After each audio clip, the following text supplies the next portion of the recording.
let's look at theme 3, the principles of interpretation and providing feedback.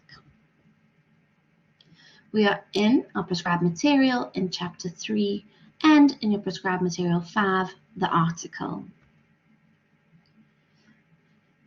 So let's have a look at the principles of interpretation. So there are 9 important rules that you need to remember. Number 1 is that your interpretation should be based on sufficient information.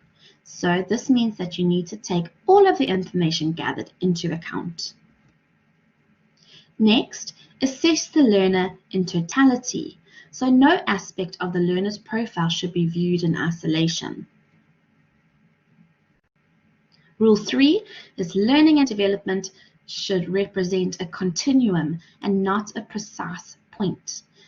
So it mustn't show a segment of reality. It needs to be a total picture of a continuous development.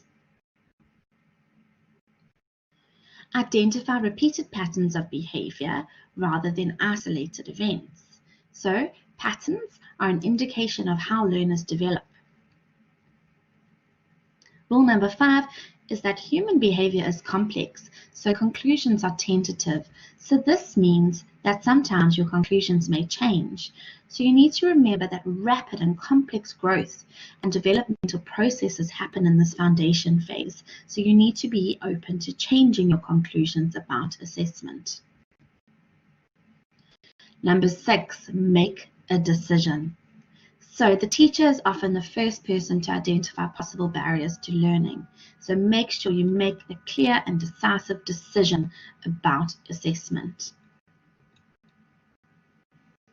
Your typical learning and behavior is not identical in all learners. So all learners are unique. So although there are developmental milestones and CAP-specific focus skills, you need to remember that not all learners will develop at the same rate.